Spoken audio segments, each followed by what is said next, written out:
Ļavas bija ziedu pielietas, kad 1924. gada 15. augustā Rēzeknes apriņķa Ruženas pagasta Sāģes Daugavieši mājās aizupieši saules gaismu ieraudzīja Emīlija. Tikai pēc daudziem gadiem Emīlija patiesi apjautīs šī datuma, kā to pati teica, īsto un patieso nozīmi. Jauniete bija gan pieaugusi, lai postos uz galvaspilsētu un mācības turpinātu tur. Viņa mācījās un strādāja, un likās, ka dzīve ir skaista un pārsteigumiem bagāta. Būtu bezgala jauki, ja pārsteigumi būtu gaiši un pūkaini kā cukurvate. Bet tā nav. Ausa 1949. gada 25. marta rīts. Cilvēki nevēlējās noticēt kaut kur dzirdētām runām par deportāciju. Arī Emīlija, kā līdz šim, devās sev ierastajās gaitās. Tikai vakara rimto snikšanu iztraucēja dobšs klauvējiens pie durvīm. Mēs bijām divi ar māsu, vecāko māsu. Viņa nejauši bija pie manis atbraukusi un tad mūs kopā paņēma. Tāpēc, ka tagad tas bija tāda pēc manis vienas nāca 5 bruņoti vīrieši. 2. Viens majors bija un viens vecākais leitnants un 3 bija privātā. Un tagad viņi prasa, kas tā man blakus guļēs. Tā ir mana māsa. Māsa nevar būt tik māsa. Bet es jau tā uztraukumā varēju pateikt, ka nav māsa. Nu, ja māsa, tad lai ģēbies. Un te viņa mani par nodevēju sauc. Es daudz ko nepaņēmu, nē. Es nezinu, jo es uztraucies. Es visu laiku neļāvu pat apģērbties, kā no gultas. Gultas sēdēju šitā, tas saņēmu. Un man visu šitā te kratīja. Un es tikai sēdēju un domāju, mīļais diena, kaut jau es varētu nomierināties, kaut jau man tā nekratītu. Emīlija nespēja noticēt, ka tas notika ar viņu. Rīgas spožās latērnas šajā vakarā atgādināja ļaunus pūķus ar dzelīgām acīm. Arī tik ierastais Rīgas bruģis izskatījās kā moku pieliets, un viņa saprata, ka vairs nebūs tā, kā ir bijis. Un tā ielika vagonos un sākās mūsu garais ceļš. Un kā bija tā braukšana? Kādi apstākļi bija vagonos? Lopu vagonos, aizdristotiem logiem. Uz grīdas, uz plikas grīdas gulējam. Tur viena bija stāvīja tāda, tāda krāsņa un ogļu kaudži piebērta. Tad tur mucā ar ūdeni bija vēl priekšdzeršanas, un vairāk nekas nebija. Un bija kādas 3 nāras bija iztaisītas, jo visi uz grīdas vien nevarēja salikt. Cik apmēram, mēs laikam 55 cilvēki bijām vienā vagonā. Pa nelielu dēļu atvērumu varēja redzēt, kā garām paskrien baltie tāšu koki. Bērnības stūrītī Rēzeknē šajā laikā savas baltās kupenu galvas vēra vaļā sniegpulkstenītes. Tās Emīlijai nebija lemts redzēt vairākus gadus. Mums bija galvastacija Šķerišovā. Mūs aizveda uz kolhozu, kad 100 kilometru no tā centra rajona. Mēs braucam visu dienu, un tur bija vietēji atbraukuši, kas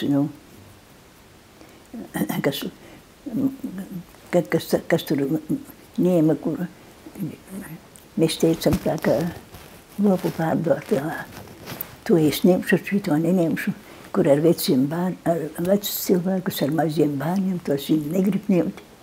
Apstākļi bija skarbi, bet bija jāiztur, lai atgrieztos dzimtenē un satiktu savus mīļos. Atveda uz ļoti nabadzīgu kolhozu. Viņi paši bez mājas sēdēja. Viņi visi tikai saka, vai nu пережили. Es viņiem prasīju, kādu karu jūs pārdzīvojat. Vai jūs redzējat kaut vienu tanku šeit? Vai kaut vienu bumbu jums nometa? Nē. Es saku tikai, ka vīriešus paņēma uz frontis. Es saku, kā tam mums gāja gan vieni, gan otri, un neskatījās, vai tur ir pasaļts, vai tur ir iestādīts, brauca visiem pāri ar tankiem, ar smagām mašīnām. Es saku, neskatījās, kas tur, un es saku, un mēs bez maizes nesēdējām. Bez maizes mēs neesam bijuši. Viņi bez maizes sēd. Nu, darbs, protams, mums bija grūts. Viss. Ko jūs tieši darījāt? Ko jums lika darīt? Visus lauku darbus. No sākuma tur pavasarī, tad tur vajadzēja tur maisos biert labību un krāmēt ratos un vest uz lauka pie traktoriem, kur sēja pie sēmašīnām uz laukiem. Rekujas salmus graužu no kapniceļa. Es zirgi viņiem tur jau vispār bija ļoti maz un vairāk ar burļiem strādā vienmēr viss tad. Un tur ļoti, nu, tie ceļi tādi, ka zirgi jau tur švaki bija ļoti, viņi nespēja pavilkt.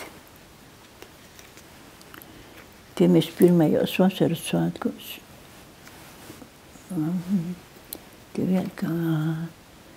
Tie bija sanākuši pie mums, tie vēri.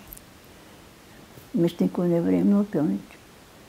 Nāk gada atskaiti, mēs paliekam kolhozam parādā. Kā krievi saka, za paličku работали. Ievelk strīpiņu, ka tu esi darbā bijis. A cik nopelnījis, tu nekā nezini. Nu, jau uz laukas, nu, piemēram, sējas laikā, tā kur tur sēmašīnām, nu, tad tur vienreiz dienā atved pusdienas. No rīta līdz vēlam vakaram. Tā pirmajā vasarā, tur tāds, nu, tā kolhozā, tā sāģa, nu, lauku, tādas mazas mājiņas sabūvētas. Un mūs ievietota no kolhoza ļoti tālu, kādu kilometru no kolhoza centra. No viena pati mājiņas stāvi. Mēs tur kādas 3 ģimenes dzīvojam tajā mājā. Viena bija tāda kalniņkundze ar 2 puikiem, un tad tur vēl viena bija ar tiem lieliem bērniem jau, un mēs ar māsu. Un mani tai pirmajā vasarā, kas sākās labības pļauja, uz kombaina strādāt. Nav uz kombaina ļoti, pļauja ļoti ilgi, kad es gāju uz mājām, jau visi cilvēki gulēja. Es atnāku māju, nomazgāju, es negulēt.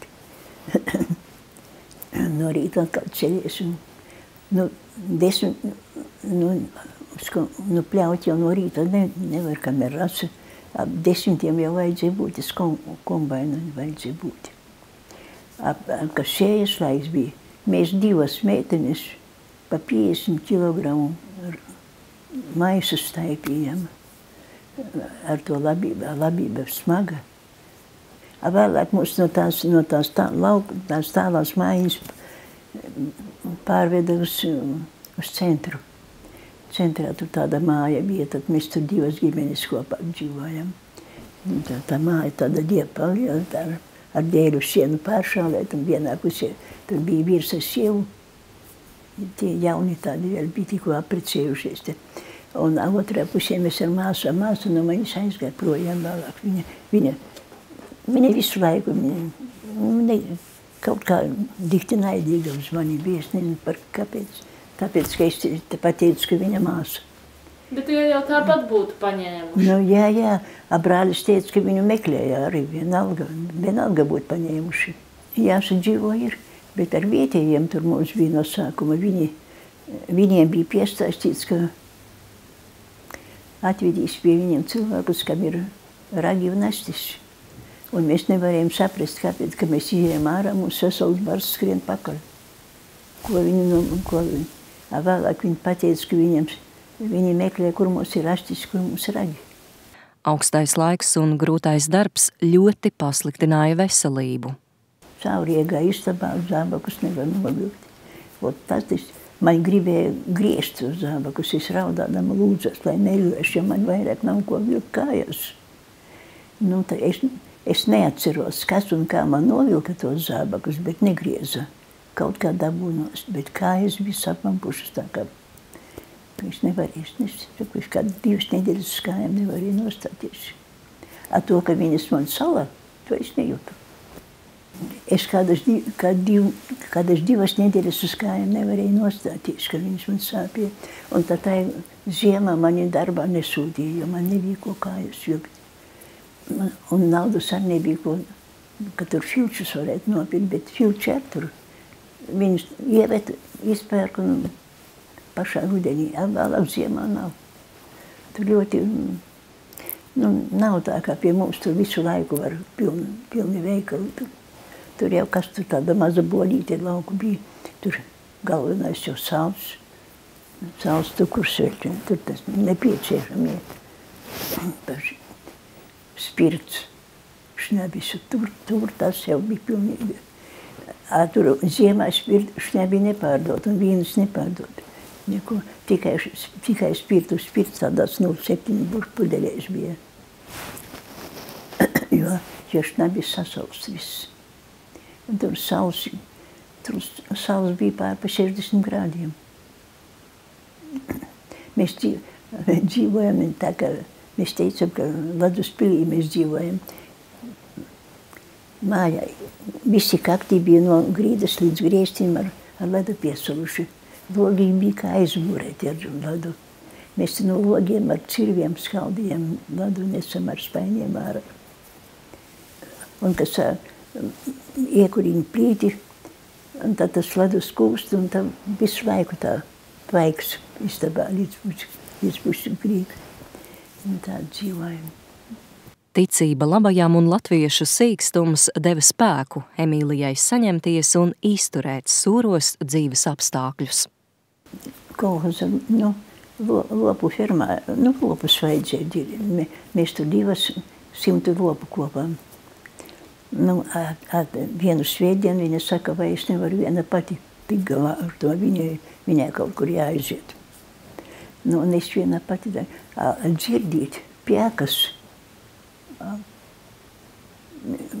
Tur aploks, tie lopi pa to aploku pēkas. Es velku spaini pēc spaini no akas ūdeņu un leita. Tā silietu, tāda silie gara. Un man mugura slapja, bet rokas man apsolā. Un es nejūtu. Un tagad, jau tie lopi visi padzēruši, es domāju, tagad man vajag sadžīt viņas aplokā atkal savā un jāsanes viņiem siens ko.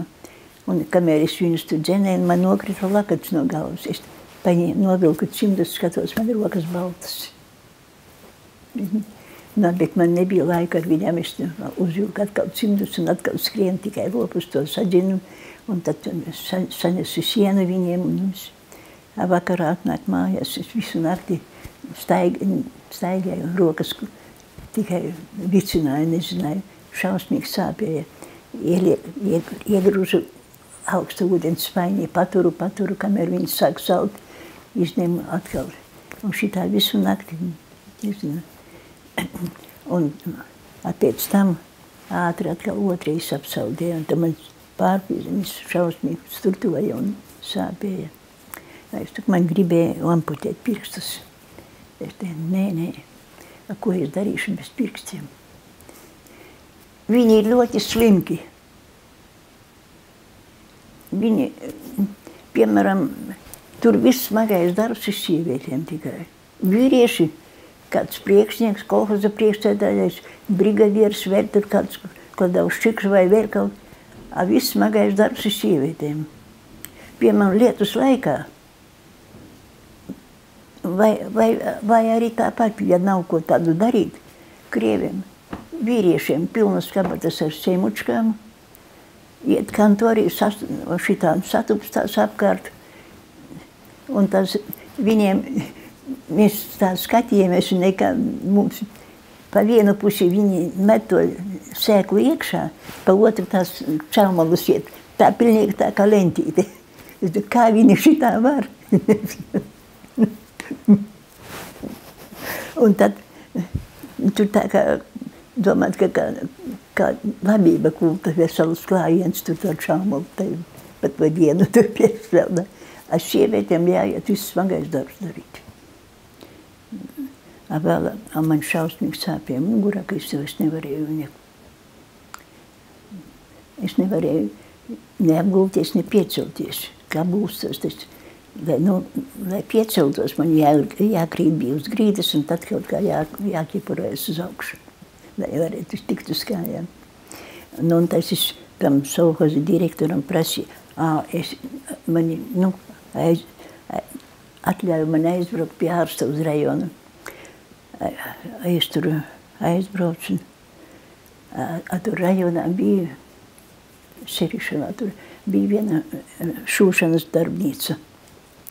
Un tur viena latviete bija par to vadītāju. Man viena tāda Bierziņkundze, viņa saka, Emīlija, tu taču proti šūt.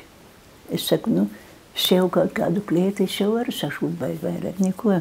Viņa saka, varbūt tu aizēj, jo tur tāda Bierziņkundze bija tas darbnīcas vadītāja. Vispār visa tā arteļa bija viens vietējais krievs vadītājs.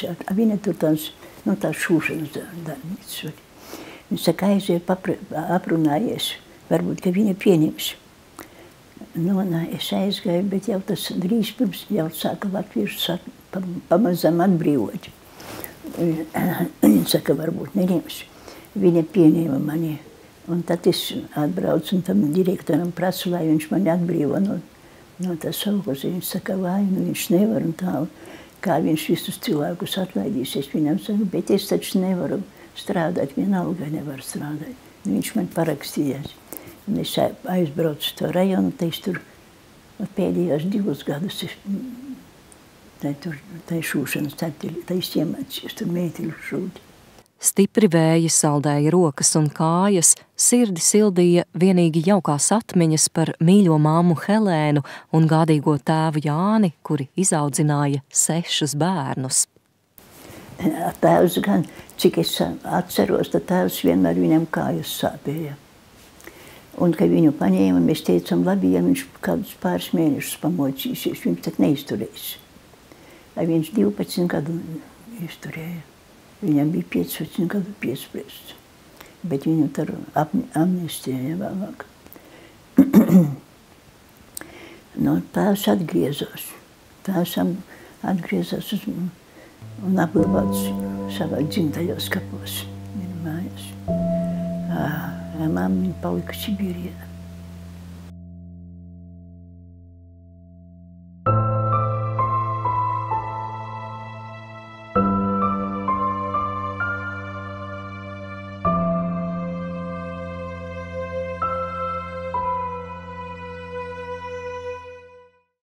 Tās vēstuļas, tie ir pirmā, ko es saņēmu no māsas par mammu, ka mamma ir mirusi.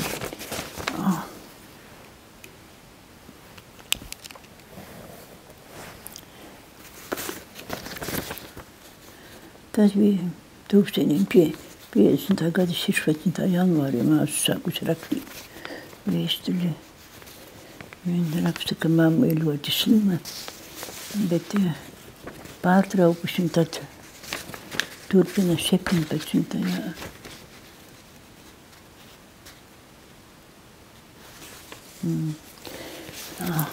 17. parakstījis mazliet un tad turpina 20. jau, ka jau mamma viņa apglabāta ir.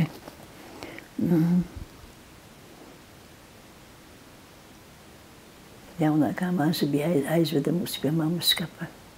Mēs tur pie mammas skapa pabijām. Tur tā. Vienā ledājā. Teica, ka mamma nomira, tā nevarēja izrakt kapu. Tur 2 dienas raka to kapu. Un spridzināja un visu. Un vienreiz tas jaunākais brālis, kas tagad nesen nomira, vienreiz man viens saka, man vēl šodien sirds sāp ar kādiem ledus gabaliem, mēs aprakām māmiņu.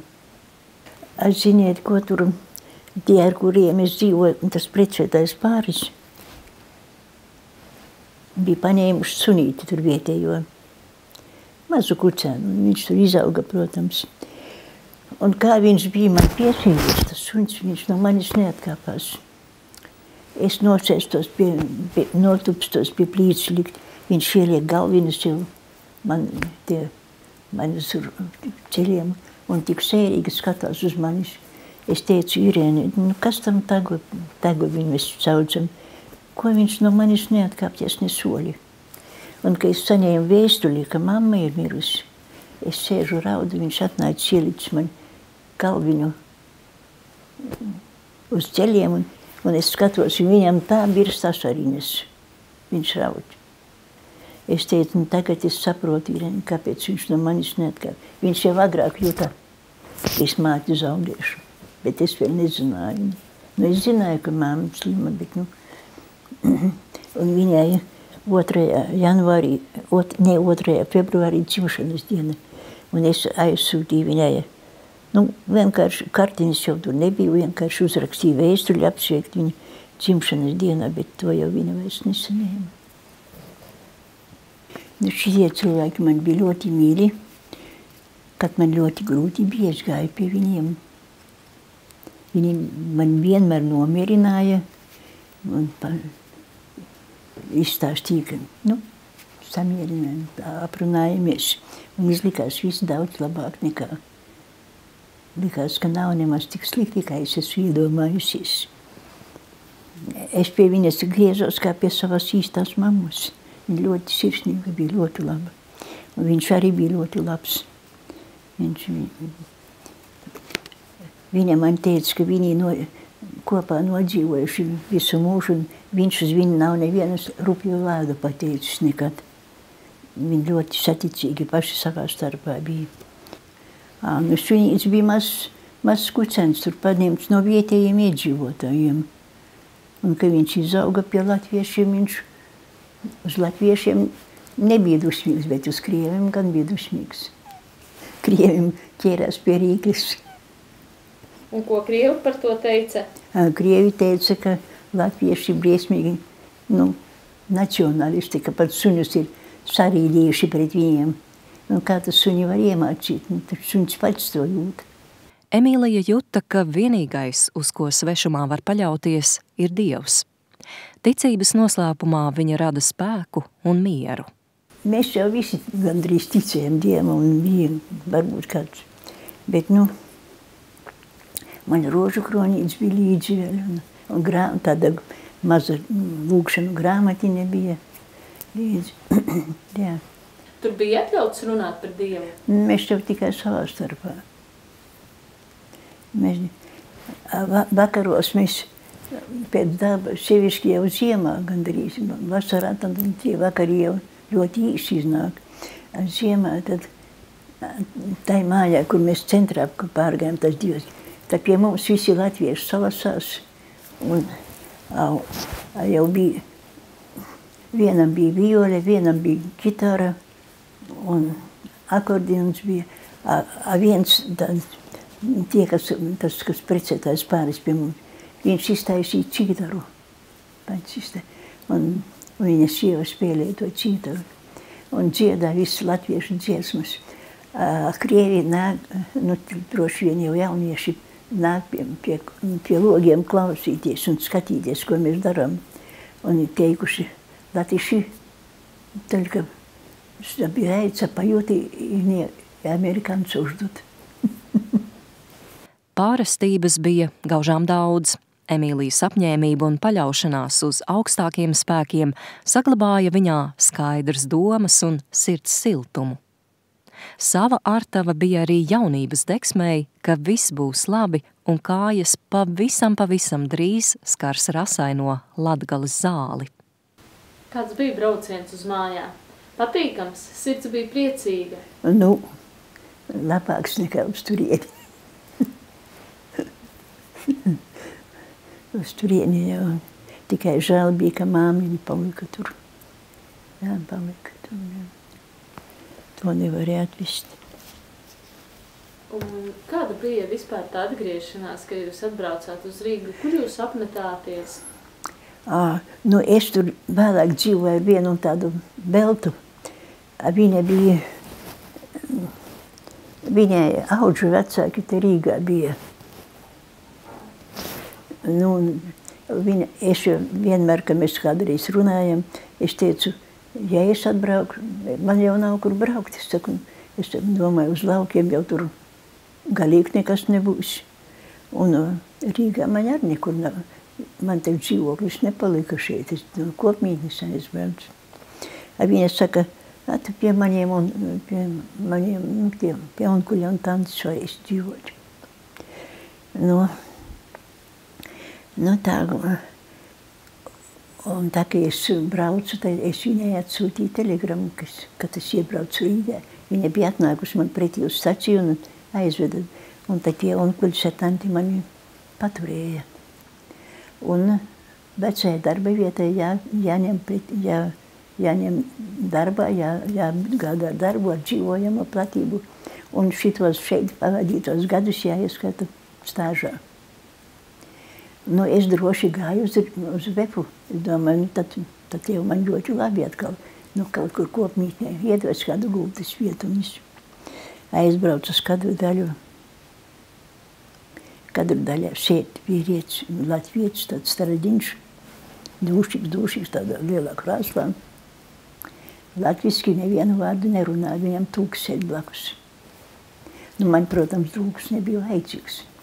Es viņam saku, ka es pirms izsūtīšanas strādāju VF, es saku, es tiku 49. gadā izsūtīta, un tagad es esmu atbrīvota. Es saku, man pateica, ka es nepareizi izsūtīta, kad jums jāņem mani atpakaļ darbā.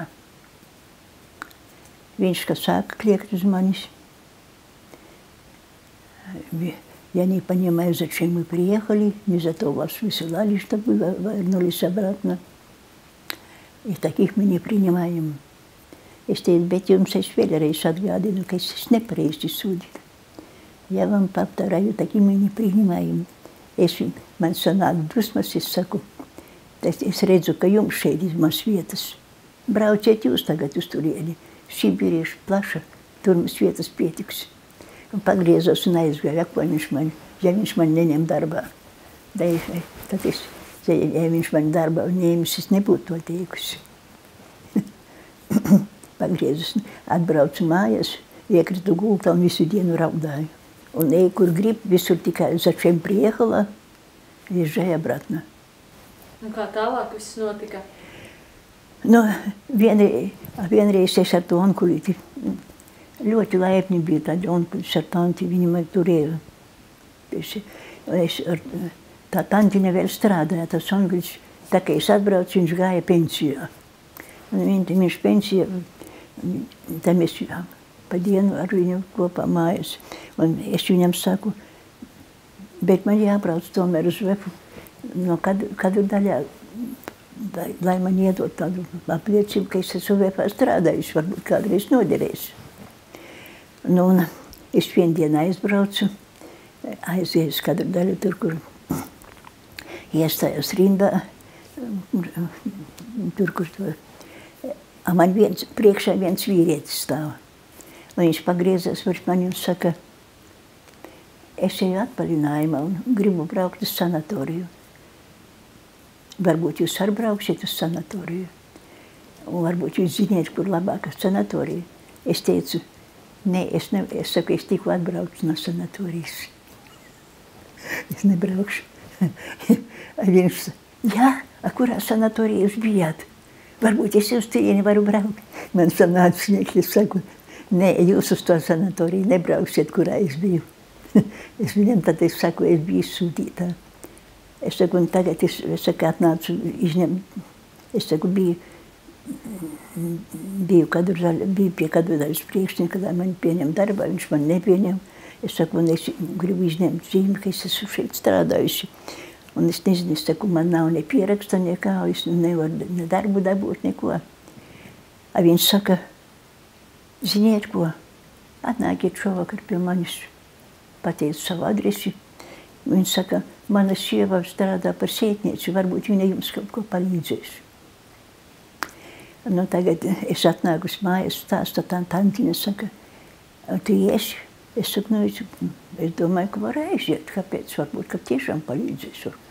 Nu, viņš saka, tu nebaidies viena. Es saku, nē, man te viena radiniece bija dzīvo Sabielē. Es saku, tāda vēreiz saka, es aiziešu pie tās vienības, paprasīšu, lai viņa man atnāk līdzi. Nu, un mēs aizgājām vakarā un mēs sameklējām to adresi Džinovilā kaut kā. Uzskām, tas vīrietis guļ gultā, es jau brīnās, ka sanākuši divas vīrietis. Es viņam saku, ka es esmu tā, kas kadru daļā satikāmies, ka jūs man teicat, Anna. Viņš saka sievai, zini ko, šitai meitenei jāpalīdz, viņai nav kur dzīvot, vai tu nevajag kaut ko? Viņš saka, nu, man tagad nav nekur. Saka, vienīgais tur kaut kāda večuka, bet pie vīriešiem sīvietis nepieraksta. Pie viņa jau viena krieviete pierakstītaisot, bet tādu nejauka dikti. Nu, un te viņa, tā sētniece bija satikusi to dzīvokli, to saimnieku, tā večukiņu tādu ārtāds. Nu, un viņš bija ar mieru, bet tikai, lai es tur nerādos vispār. Ka tikai man pierakstīja. Nu, un jāiet vēl pie namu pārvaldnieka. Aizgājām, tagad tā sētniecējas, un mēs aizgājām tur vietā. Un tas večuks ar laikam bija, neatceros. Un tas sētnieks it kā ar mieru. Mēs izējām ārā, tā vērits, un viņš saka, Emīlija, tu Sibīri izbraukājusi, un tu tik nedroša. Es saku, Veriņ, ja man būtu kabatā nauda, es būtu drošāka, bet kā es varu būt droša, ka man kabata ir tukša? Viņa saka, es tev aizdošu naudu. Es saku, kā es varu nebt, kad es tev atdošu? Es taču nezinu, kad es tev atdošu. Viņa saka, es varu gaidīt. Un viņa laikam 500 iedeva tam pārvaldniekam. Tad tam večukam kaut kur deva, un tai sētniecei deva. Es saku, Vērina, kad es tev atdošu. Neuztraucies, es esmu pēdus, man nauda ir, un es varu gaidīt. Un tā, ka es vēlāk jau, ka jau es iedzīvojos drusku, un jau es biju apprecējusies, un es vīram saku, ka es Vērai esmu parādā. Un viņš saka, nu, atdot, un savācam to naudu, es viņai aiznesu, un viņa neņēma. Viņš saka, jums vairāk vajag, man naudas pietiek.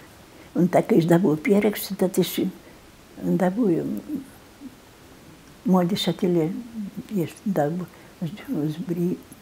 uz Marijas ielas 15.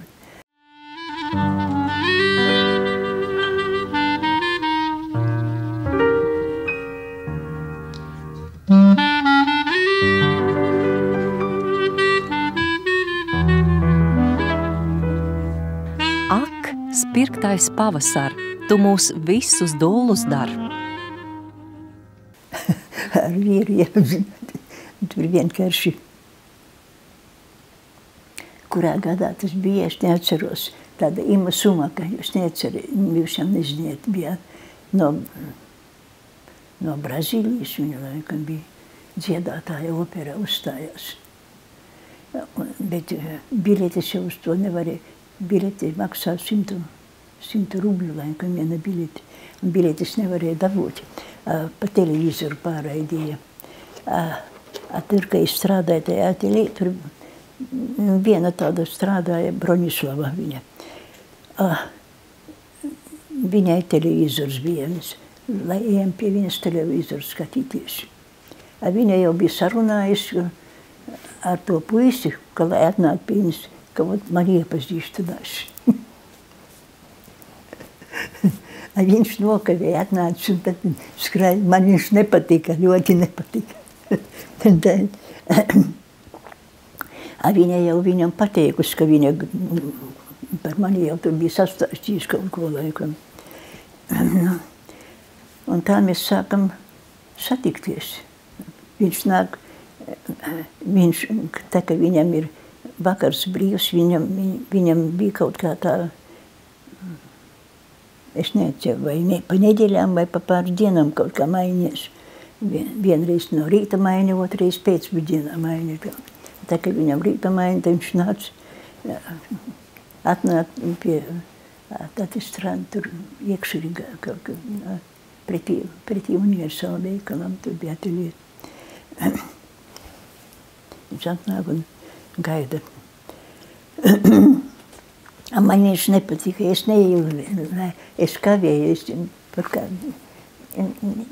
domāju, lai viņš man pasaka kaut vienu rupi vārdu, es pagriezīšos, neiziešu projām. Viņš vienmēr tik smaidīgs tāds un nevienmēr saka, beidzot viņš sāk man bildināt, es saku, bet es esmu tā par tevi vecāka, to es zinu, vēl, protams, uz jūsmas runāju. To es zinu, līdz 15 gadiem viņš, es saku 25, ne, tik daudz nav. Es biju pa viņu 6,5 gadi vecāka. Un tā viņš no manis neatkāpās. Un vienkārši, es tā domāju, man viss mana pirmā mīlestība ir izjukus, tur jau neko nevar dabīt. Viena pati, redz, cik es ilgi dzīvošu, viena pati. Bija ar mieru, bet nodzīvojam 38 gadi un 10 mēnešu viņš nomira. Kad gadu nasta jau jūtama plecos, Emīlija saprot savas dzimšanas dienas datumu pavisam citādāk. Nevienu reizi pār viņu bija pārlikts Dievmātes Marijas apmetnis, un par to viņa ir bezgala pateicīga. Rūgtu asaru viņas dzīvē nav trūcis. Es teikšu, kad es biju jaunībā, es domāju, ka dzīve ir skaista un cilvēki ir visi ļoti labi. Man tēvs vēl teica, mēt, tev par daudz mīksta sirds, tu daudz dabūsi ciest. Un tā arī bija, jā, jo es katram uzticējos, es domāju, ka visi ir labi cilvēki, bet es no viņiem ļoti daudz dabūju ciest. Emīlijas atziņa par dzīvi. Lai mir savu dzimtenī. Lai nebrauc prom no dzimtenes, jo nekur nav tik labi kā savā dzimtenē. Te man tagad es vieniem teicu, man krustmeitai dēls un viņam meitene ir un te runāja par braukšanu projām. Es saku, brauciet uz, viņi saka, tā kā Sibīrijā mums bija grūti, bet citur. Es saku, bet brauciet uz kādu gribu svešu valsti, jūs būsiet svešinieki. Tikai savā dzimtenē vislabāk. Tā meitenes, man draudzene Anglijā dzīvoja jau vairākus gadus. Es saku, dzīvot var visur. Mēs arī 8 gadi Sibīrijā dzīvojam, bet kāda tā dzīve bija, tas ir cits jautājums. Mājas ir mājas, nekur nav tik labi kā savā mājas. Lai arī Emīlija nodzīvoja gandrīz nepilnu gadsimtu, viņa šajā vienīgajā sarunā atzina, ka dzīve ir bijusi kā viens spožs mirklis. Mirklis, kad ienāc pasaulē, mirklis, kad izstaigā bērnības takas, mirklis, kad esi jau vagonā, mirklis, kad zaudē vismīļāko cilvēku māmuļu, mirklis, kad apstājas laulātā drauga sirdspuksti, mirklis, kad arī pats jau esi viņa saulē.